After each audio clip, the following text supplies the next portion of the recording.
오늘 설교 제목을 한번 따라해 주시기 바랍니다. 지난주와 동일한데 100배나 얻었고, 한 번 더 100배나 얻었고. 우리는 요즘 주일마다 이삭을 만나고 있습니다. 가만히 보면 이삭은 매우 특이한 경력을 갖고 있습니다. 그의 인생은 항상 이렇게 평범하지 않고 벼랑 끝에서 진행이 되고 있었습니다. 거의 막바지에서 하나님의 은혜를 체험했다고 하는 사실입니다. 출생부터가 그렇잖아요. 아빠의 나이가 100살, 엄마의 나이가 90살에 태어났습니다. 세상에 이런 출생이 어디 있습니까? 그리고 17살 때에 아버지와 함께 모리아산에 가서 갑자기 번제물로 이제 올려지게 되었는데, 아버지의 칼에 그야말로 죽기 일보 직전에 하나님의 만류로 가까스로 서바이브 했습니다. 하마터면 죽을 뻔했습니다. 결혼은 어떻습니까? 나이 40이 되도록 짝을 못 찾다가 간신히 레베카, 리브가를 만났습니다. 얼마나 마음 졸였겠습니까? 그리고 자식은 언제 얻었습니까? 결혼한 지 5년이 지나도 10년이 지나도 소식이 없는, 19년이 지나도록 자식 소식이 없었으니 얼마나 본인도 그렇고 부모들도 그렇고 애가 탔겠습니까? 마침내 나이 60에 쌍둥이 아들을 얻지 않았습니까?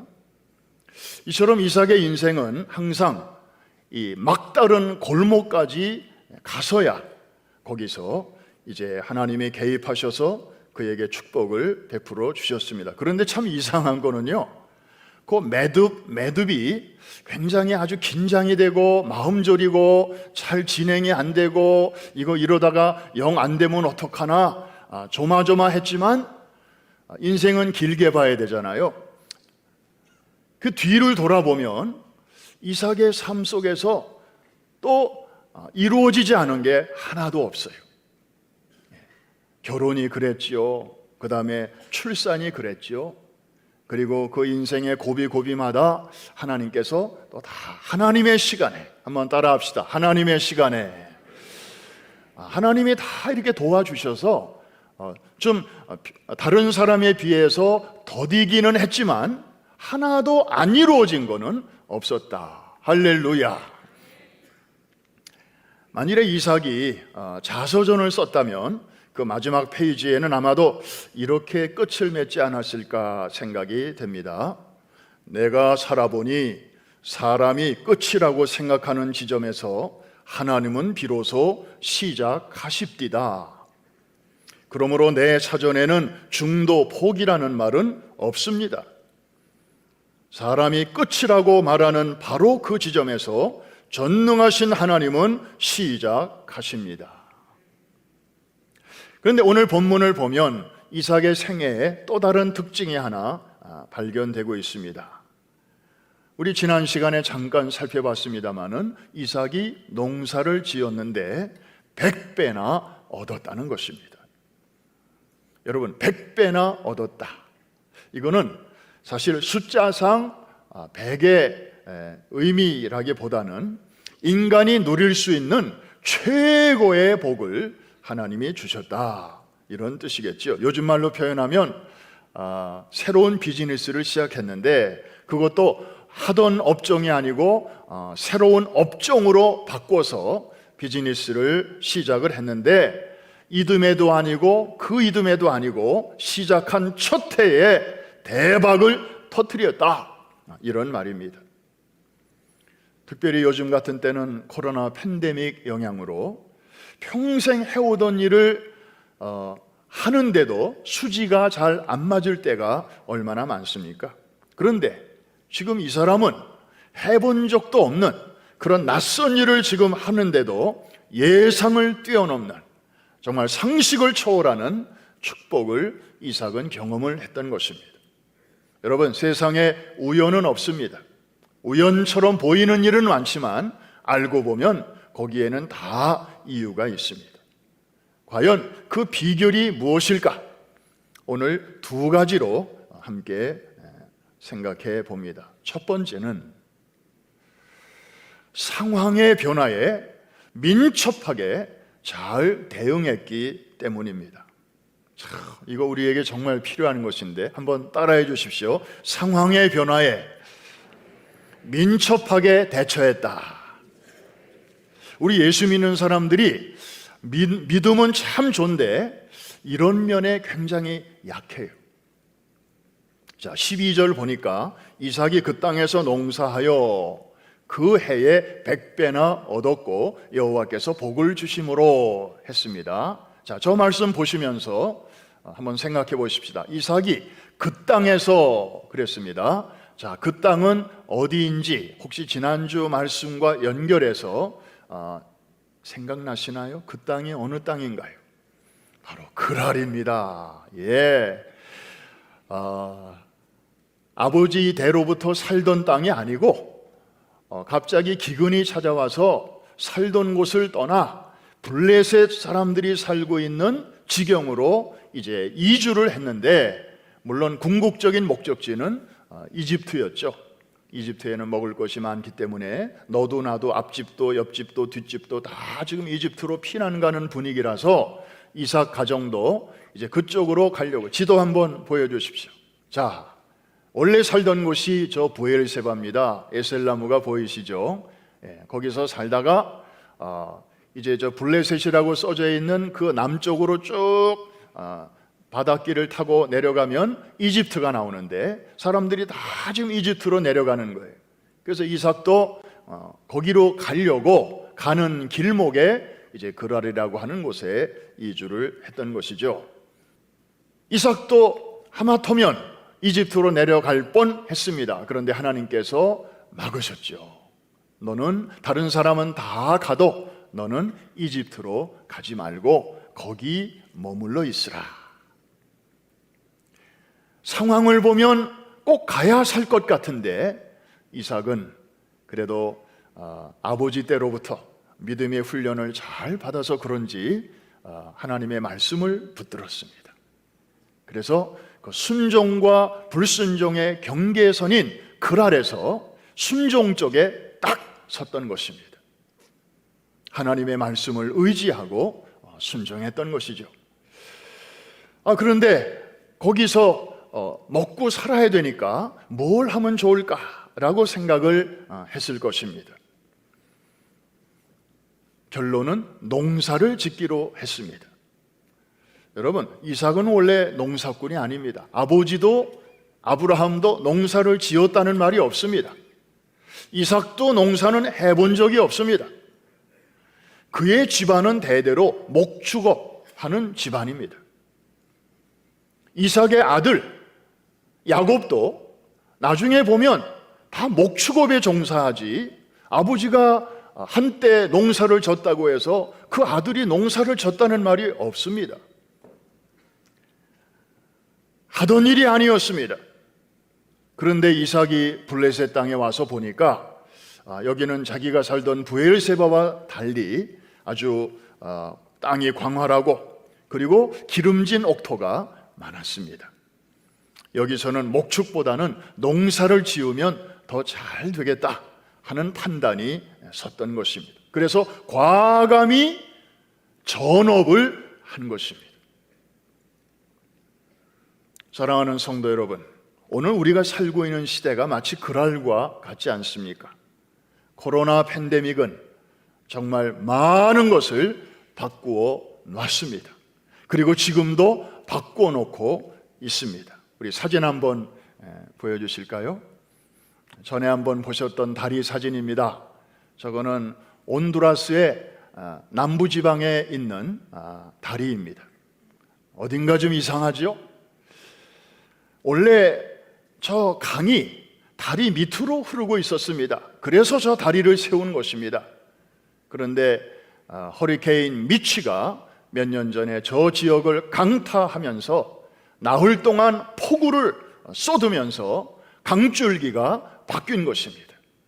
그리고 다리 양쪽으로 있던 도로가 다 사라져버리고 말았습니다. 그래서 허리케인이 오기 전에는 저 다리가 저 지역의 명물이었고 많은 사람들이, 하루에도 수많은 사람들이 이용하는 다리였지만 지금은 저렇게 아무도 이용하지 않는 The Bridge to Nowhere, 아무도 찾지 않는 저런 외로운 다리가 되어버리고 만 것입니다. 어쩌면 코로나 팬데믹 상황 속에서 우리의 가정, 또 여러분의 비즈니스, 또 우리의 교회가 처한 현실을 상징적으로 잘 보여주는 그림이 아니겠습니까? 여러분의 저 다리가 여러분의 비즈니스라면, 그리고 저 강이 고객들이라면 여러분 어떻게 하시겠습니까? 고객들은 지금 저 옆에 있는데 저분들 언젠가는 돌아오겠지 뭐, 우리 가게는 이렇게 끄떡 없으니까 저분들이 돌아올 거야, 그냥 우리는 믿음으로 기도하고 가만히 있으면 돼. 그러면 그 강이 다시 슬그머니 다리 밑으로 올까요? 컨설팅 회사인 맥킨지가 최근 펴낸 코로나19 이후의 일자리의 미래라는 보고서 내용에 따르면 미국을 포함한 선진국의 경우 10명 중 1명은 앞으로 10년 이내에 직업을 바꿔야 한다, 이런 전망입니다. 미국의 경우 2030년까지 1700만 명이 직업 전환 상황에 놓이게 될 것이다. 다시 말하면 전체 노동 인구의 10분의 1입니다. 물론 사라지는 일자리가 있는가 하면 또 새로 생기는 일자리도 많이 있을 것입니다. 그것을 미리 내다보고 예측하고 지금부터 준비하는 사람은 다가오는 미래가 두렵지 않을 것입니다. 여러분, 부캐라는 말 요즘 많이 쓰고 있는데 들어보셨죠? 부캐가 있고 본캐가 있습니다. 요즘은 영어도 어려운데 한국말까지 어려워져요. 본캐는 나의 본래 성격, 부캐는 내가 되고 싶은 성격.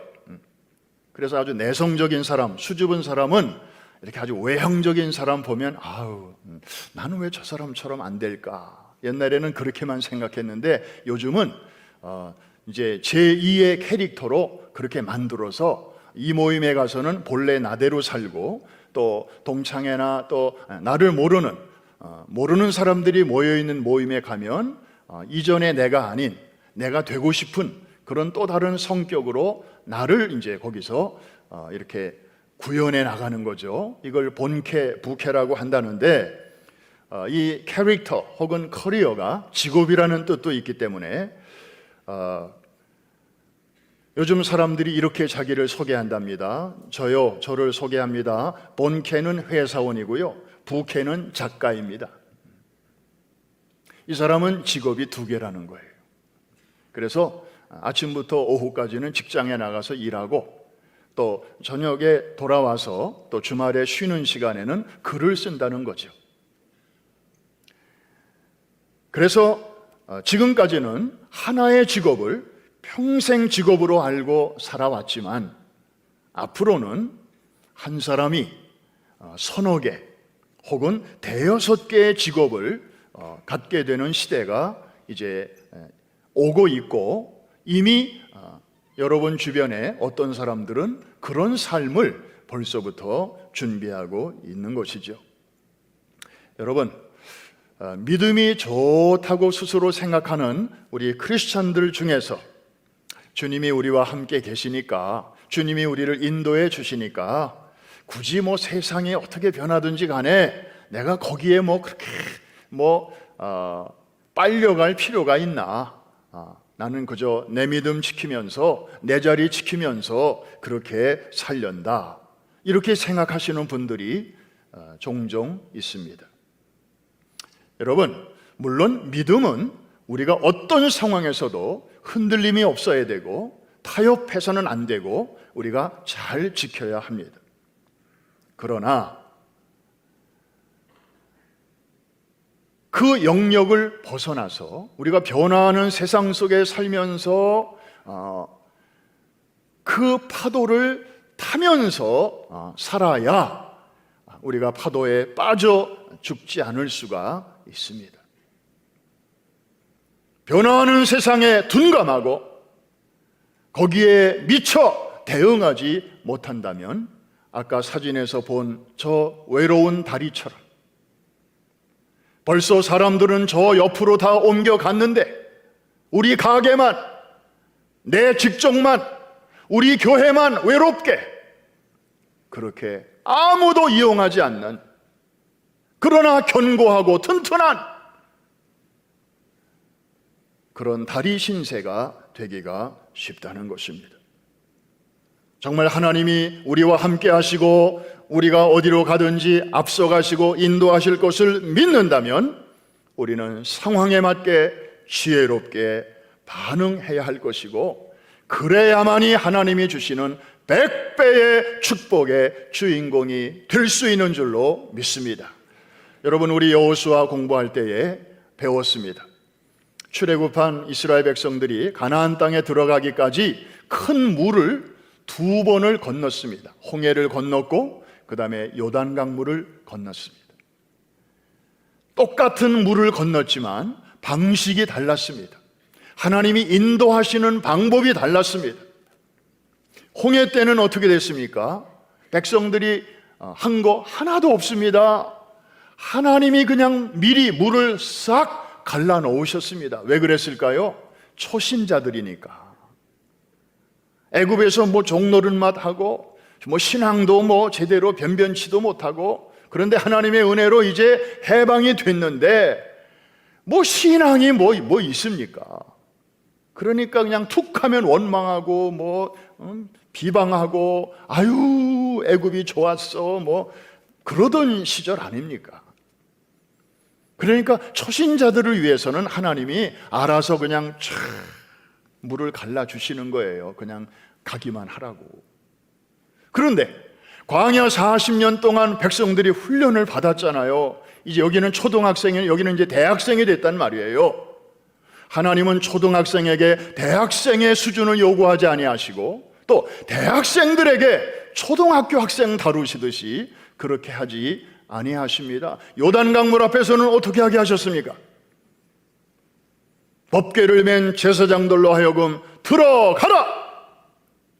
아니, 물이 갈라지지 않았는데요. 괜찮아, 들어가! 그런데 만일에 그 무리 중에 많은 사람들이 아유, 홍해 때는 우리 먼저 딱 갈라져가지고 우리 지나왔걸랑요. 하나님이 잊으셨어요? 이번에도 그렇게 해주셔야 되잖아요? 그렇게 해주실 거죠? 그러면서 요단 강물가에서 그저 기도하고 하나님 지난날에 그렇게 역사하신 대로 이번에도 그렇게 해주실 줄로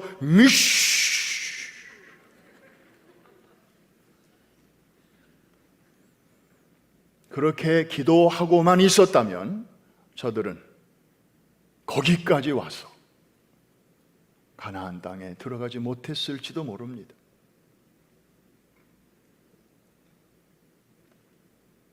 하나님은 시대마다 새로운 방법으로 우리가 그 난관을 헤쳐나가기를 원하고 계십니다.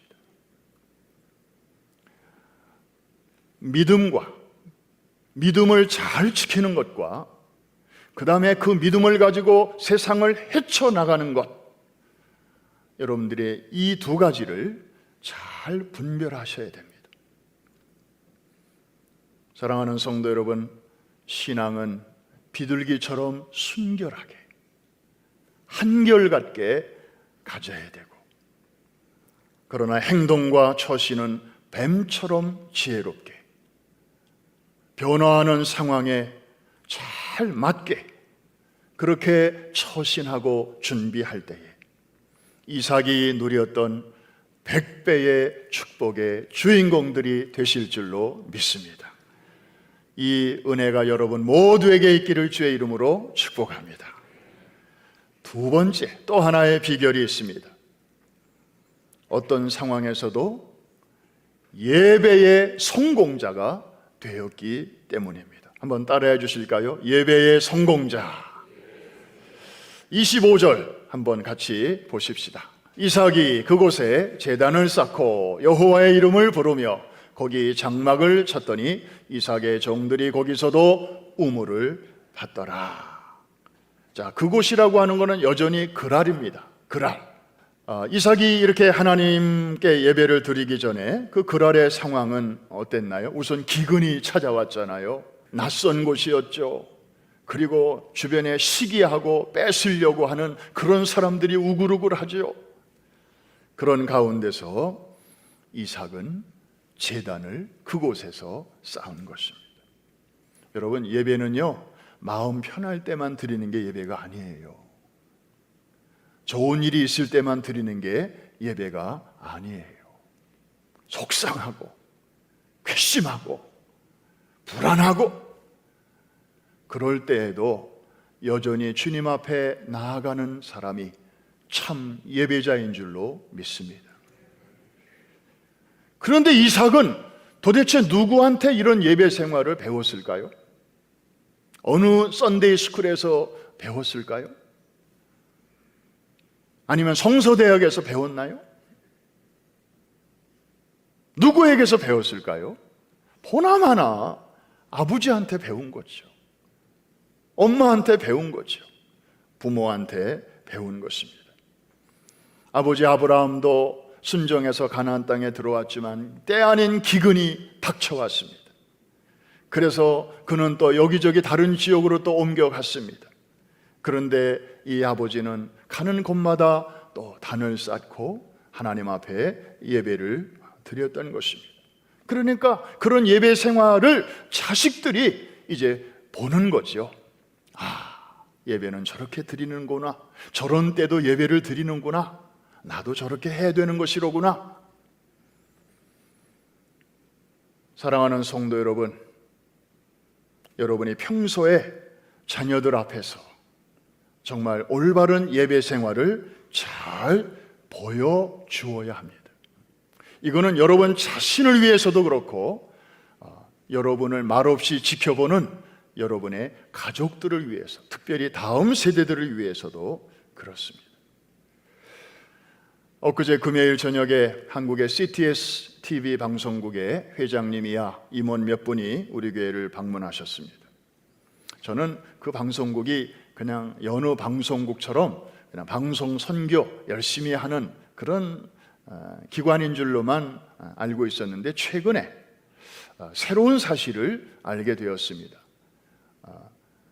이 방송국의 회장님이야 전 직원들이 10년 전부터 다음 세대 살리기 운동을 아주 역동적으로 펼쳐오고 있었다 하는 것을 알게 되었습니다. 그러면서 금요일 날 최신 한국의 통계를 우리에게 소개해 주셨는데 정말 충격이었습니다. 대한민국의 작년, 그러니까 2020년이죠. 합계 출산율을 다 합친 게 0.84명. 그러니까 남자와 여자가 결혼해서 애 둘을 낳으면 그냥 시쳇말로 똔똔입니다. 뭐 인구가 느는 것도 아니고 줄는 것도 아니고 2명을 낳으면 그렇습니다. 그런데 대한민국은 지금 남자와 여자가 결혼해서 낳는 아이가 0.84명이에요. 한 명도 채 안 되는 거예요. 인구가 한 명만 낳아도 팍팍 주는데 이거는 더 빠른 속도로 인구가 줄어가는 것입니다. 거기다가 청소년 보호구마율이 지금 3%. 다시 말해서 한국의 중학생, 고등학생 100명 중에서 나 예수 믿어요 라는 애들이 구교와 신교를 다 통합해서 3명에 불과하다는 것입니다. 이거는 완전히 미전도 종족 수준, 미전도 종족의 기준이 5%인데 이거는 그거보다도 낮은 수준이에요. 한국은 지금 사회 구조와 분위기가 일단 애가 태어나면 대학을 가야 됩니다. 그 대학도 기왕이면 너무 시시한 대학보다는 그래도 좀 알려진 대학을 가야 그 다음부터 인생이 잘 펼쳐진다고 확신하고 있습니다. 그래야 좋은 직장도 잡을 수 있고, 좋은 직장 잡아야 결혼도 할 수 있고. 그런데 이 대학이라는 이 문턱에서부터 이게 인생이 흔들흔들하게 되면 이제 그래서 이생망이라는 단어가 나오는 거 아닙니까? 이번 생은 망했다. 하여튼 별의별 말이 다 나와요. 그러니까 부모들이 애가 고3이 딱 되면, 뭐 더 급한 사람들은 고등학교만 들어가면, 야, 금년 1년은 교회는 엄마 아빠가 대신 다 갔다 올 테니까 너는 주일날 집에서 공부해. 너에게 이 1년이 얼마나 중요한지 알지? 그럼 교회는 언제 가요? 너 일단 대학에 들어가면, 네가 원하는 대학에 들어가면 그때는 원 없이 뭐 친구들하고 뭐 대학부에도 가고 뭐 선교도 가고 다 갈 수 있잖아. 그러니까 지금은 1년만 교회 가지 말고 공부해. 장로님들이, 권사님들이, 심지어 목회자들도 고등학생 자녀들에게 이렇게 말하는, 뭐 다 그렇겠어요. 그렇지 않은 집들도 물론 많습니다만,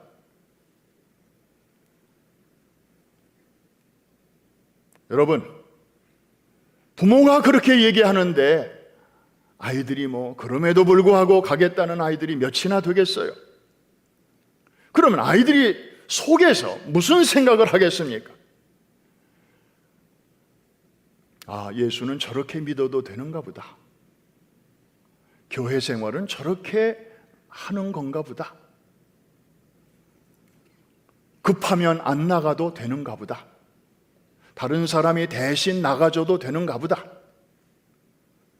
그리고 평소에 자기 부모의 모습은 그렇게 주일이면 교회 열심히 나가고 하나님 열심히 섬기는 그런 모습이었는데, 막상 대학 입시라고 하는 벽 앞에서 나한테 교회 나가지 말라고 하는 걸 보니 정말 우리 부모가 믿는 하나님은 대학 입시라는 벽 앞에서도 쩔쩔매는 하나님인가 보다. 그런 상황 하나 제대로 해결 못 해주는 그런 나약한 하나님인가 보다.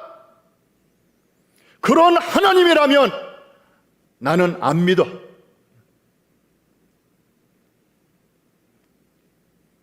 한국의 많은 청소년들이 청년이 되면 교회를 떠나는 이유가 여러 가지가 있겠지만 그 중에 하나는 부모들에게서 받는 실망.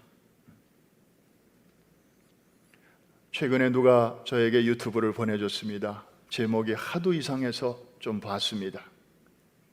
한국의 젊은이들의 그 현 주소를 아주 아프게 담은 그런 유튜브인데, 제목이 하나님 안녕히 계세요. 교회 열심히 다니던 청년들이 교회를 떠나면서 그런 청년들의 마음을 담아놓은 유튜브였습니다. 눈물 없이는 볼 수 없는, 정말 얼굴이 화끈화끈해지는 그런 내용이었습니다. 사랑하는 성도 여러분, 우리 자녀들이 좋은 대학 가고 안정적인 직장에 들어갔다고 해서 인생이 잘 풀리는 것 아닙니다. 진정한 축복은 사람들끼리 경쟁하고 뺏고 누르고 올라서고 그러면서 쟁취하는 것이 아니고 하나님이 위로부터 주시는 복이 진정한 복인 줄로 믿습니다. 우리 지난 주일날 우물 사건을 통하여 배웠잖아요. 내가 아팠지만 내게 아니잖아요. 누가 와서 빼앗아 가기도 하고. 그런데 하나님이 주셔야 진정한 내 것이 되고 남과 나눌 수 있게 되고 진정한 축복이 바로 거기에 있는 줄로 믿습니다. 사무엘상 2장 30절, 정말 우리가 아로 새겨야 할 말씀입니다. 같이 한번 읽겠습니다. 시작. 나를 존중히 여기는 자를 내가 존중히 여기고 나를 멸시하는 자를 내가 경멸하리라. 대단히 중요한 말씀입니다. 예배가 중요합니다. 예배가 모든 일의 첫 단추입니다. 예배에서 성공하면 여러분이 하는 모든 일에 하나님이 앞서 가실 것입니다. 할렐루야. 길을 열어 주실 것입니다. 우리의 힘으로 감당하지 못할 어려운 난관과 대적과 원수를 만났을 때 만군의 여호와께서 대신 싸워 주실 것입니다. 그리고 목적지에까지 우리가 넉넉히 도달할 수 있도록 하나님이 천군 천사로 도우시고 함께해 주실 줄로 믿습니다. 말씀을 마칩니다. 우리는 지금 두 종류의 전쟁을 치르고 있습니다. 초창기에는 바이러스와의 전쟁이었습니다. 치열했습니다. 정말 심각했습니다. 그때는 백신도 없었고요. 얼마나 정말 마음 졸였습니까? 그런데 이제 바이러스와의 전쟁이 조금 누그러드는 지금은 새로운 전쟁을 우리는 만나게 되었는데 바로 편리함과의 전쟁입니다. 편리함과의 전쟁. 작년 3월 중순에 갑자기 교회 문이 닫히고 모든 우리 성도들이 집에서 온라인으로 예배를 드리게 되었을 때 여러분 얼마나 어색하셨어요. 주일인데 지금 예배 시간인데 내가 집에 있다니 이거 말도 안 돼. 내 평생에 이런 적이 없었어. 그러면서 정말 황당하기도 하고 그때 불렀던 찬양 저는 지금도 기억이 나요. 하늘의 문을 여소서 이곳을 축복하소서 이곳에 오소서. 집에서 부르는데 물론 하나님이 예배당에만 계신 거 아니고 우리의 삶의 어디에는 God is everywhere. 또 하나님이 이 상황을 아시니까 주여 우리가 지금 집에서 예배를 드리는데 하나님 우리 예배 받으시는 거죠? 받으시죠? 얼마나 눈물이 나든지. 우리 성도들도 같은 마음이겠다. 어쩌다 만나면 성도들이 그때 하는 말이 목사님 기도밖에 할 게 없어요. 눈물밖에 안 나와요. 그랬었습니다. 그런데 시간이 지나다 보니까 그 편리함이라는 게 뭔지 처음에는 딱 시간 되면 미리 목욕 재개하고 모니터 앞에 딱 앉아서 어떤 분들은 넥타이까지 하고 꼭 교회만 못 오시는 것뿐이지 교회에 오실 때와 똑같은 복장을 하고 그렇게 예배를 드리시는 분들이 많이 계셨어요. 사진을 보고 알지 뭘 보고 알겠어요. 지금까지도 그렇게 하시는 분들이 계셔요. 우리 연세 드신 시니어들 중에 제가 알아요. 그런데 대부분의 사람들은 한 달 지나고 두 달 지나고 석 달 지나고 6개월 지나고 한 1년 지나니까 아무래도 많이 풀어졌어요. 예배가 시작부터 끝까지가 예배인데 각자 막 잘라 먹어요. 앞에 부분 잘라버리고 뒤에 부분 잘라버리고 자기가 듣고 싶은 것만 참여하고 싶은 것만 참여하고 이게 전체가 아니고 부분인데 그러면서도 예배 드렸다고 생각해요. 저는 가끔 상상의 나래를 펼쳐봅니다. 여러분, 초대교회 성도들은 300년 동안 정말 무시무시한 박해를 받았잖아요. 그 박해 속에서도 저들은 예배를 드렸어요. 생명 걸고 목숨 걸고 드렸습니다. 예배 드리다가 붙들려 가도 좋다. 예배에 붙들려 가서 죽어도 좋다. 눈만 뜨면 천국이니까. 그런 믿음을 가지고 저들이 예배를 지켜냈잖아요. 교회를 지켰잖아요. 그런데 만일에 그분들이 지금 외출 혹은 외박을 나와서 우리가 집에서 온라인으로 드리는 예배를 한번 이분들이 슬쩍 와서 본다면 뭐라고 얘기할까? 뭐라고 얘기할까? 어차피 우리 나중에 다 만날 거 아니에요, 이분들? 만날 텐데. 그분들이 도대체 우리의 예배를 보고 그것도 예배요? 우리는 그렇게 예배 안 드렸어. 그런데 어떻게 당신들은 예배가 그래? 저는 설교를 준비하면서도 가끔 상상의 음성을 듣습니다. 초대교회 성도들이 와서 내 설교를 듣는다면 그것도 설교요? 난 이렇게 물을까 봐 겁이 나요.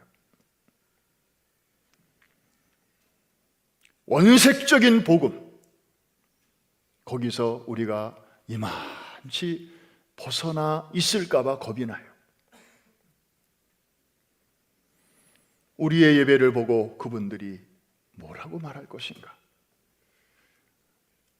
사랑하는 성도 여러분, 지금 우리는 전쟁 중에 있습니다. 아직 끝나지 않은 팬데믹과의 전쟁이 있고요. 지금 델타 바이러스가 뉴욕에서도 점점 감염률이 높아지고 있습니다. 이번 한 주 플로리다에 가야 되는데 여러분 기도해 주십시오. 50개의 주에서 바이러스 감염률이 지금 영예로운 1등이 플로리다예요. 거기서 일주일 동안 많은 분들이 모여서 같이 이제 총회를 해야 되는데 우리 원로 목사님도 가시고 또 저도 가고 우리 교육자들도 우리 젊은 교육자들도 좀 우리 교단을 좀 이렇게 보여주려고 얼마나 우리 교단이 정말 프라우드한지 가서 좀 보게 하려고 이번에 한 3번 정도 같이 가는데 자, 바이러스와의 전쟁 It's real. 이거는 실제 상황입니다. 그러나 우리에게는 또 다른 전쟁이 있습니다. 내면의 전쟁입니다. 좀 더 편리해지고 싶은 컴포트 존에 안주하고 싶은 우리의 본성적인 그런 욕망과의 전쟁입니다. 중요합니다. 여러분을 위해서도 중요하지만 더 중요한 것은 여러분의 자녀들에게 미치는 영향이 너무나 크기 때문입니다. 여러분이 제대로 못하면서 자녀들이 우리보다 신앙적으로 더 우뚝 서기를 바라는 것은 너무 무리한 요구 아닐까요? 아브라함의 가정은 비록 썬데이 스쿨도 없었고 성서대학도 없었고 에클레시아도 그 당시에 없었지만 기독교 방송국도 없었지만 저들은 가정에서부터 예배가 뭔지를 자식들에게 가르쳤습니다. 그 아름다운 행진이 계속 되었습니다. 바이러스와의 전쟁에서도 끝까지 승리하시고 우리 내면의 편리함과의 전쟁에서도 잘 승리하셔서 이 시대에 정말 낯선 환경 속에서 이삭처럼 믿음으로 행할 때에 사람들이 깜짝 놀랄 정도로 사람이 누릴 수 있는 최고의 하나님의 복, 100배의 복을 누리게 되시기를 주의 이름으로 축원합니다. 축복합니다. 기도합니다.